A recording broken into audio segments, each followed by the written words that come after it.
कई बार हम लोग किसी स्थिति को खुद पर इतना हावी कर लेते हैं कि इसके लिए हमारे अंदर एक डर डेवलप हो जाता है, जिसके कारण हम इनसिक्योर हो जाते हैं और इस डर से लड़ने की अपनी क्षमता को खो देते हैं।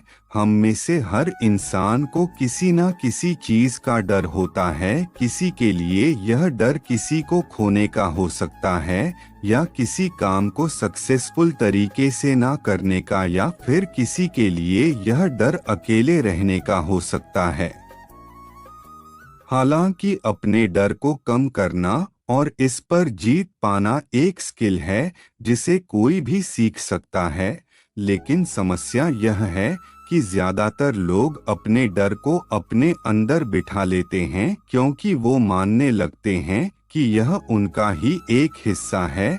अगर आप अपने डर का सामना करने के लिए तैयार नहीं हैं, तो आप इसे दूर भी नहीं कर पाएंगे, और इसमें कुछ भी गलत नहीं है। हम जानते हैं हर चीज में समय लगता है।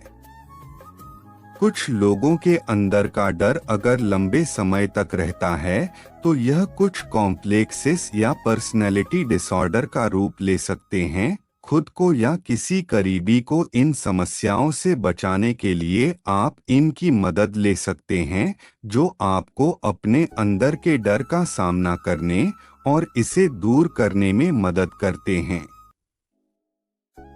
डर को पहचाने। डर को दूर करने के लिए सबसे पहले जरूरी है कि आप अपने डर को पहचानें और जान लें कि वास्तव में क्या चीज है जिससे आप डरते हैं।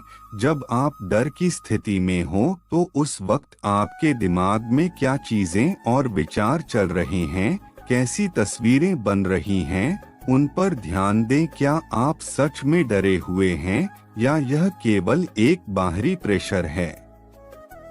अपने विचारों को लेकर जिज्ञासु बने।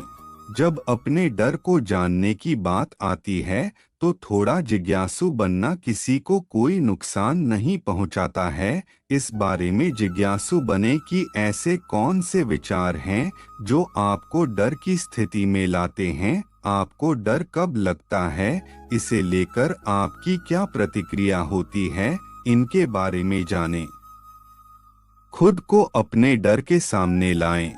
अपने डर को दूर करने का सबसे अच्छा तरीका यह है कि आप देखें और जानें कि आपको सबसे ज्यादा डर किस सिचुएशन में लगता है। उदाहरण के लिए, यदि आप मकड़ियों से डरते हैं तो बिना डरे लगातार उनकी तरफ देखें। अगली बार आप इसे छूने की कोशिश कर सकते हैं और फिर आखिर में इसे अपने हाथ में पकड़ सकते हैं।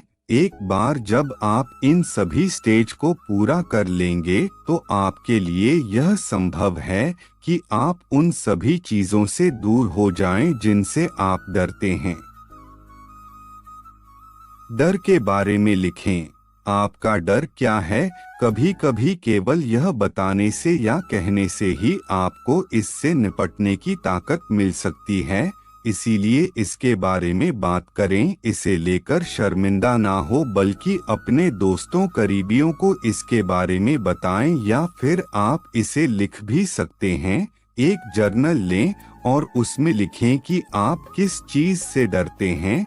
जब आप अपने डर को अनदेखा करने की कोशिश करते हैं तो यह बढ़ता है। जब आप इसका सामना करते हैं तो यह कम होता जाता है। डरना कोई बुरी बात नहीं। यह याद रखना जरूरी है कि कभी कभी डरना भी ठीक होता है।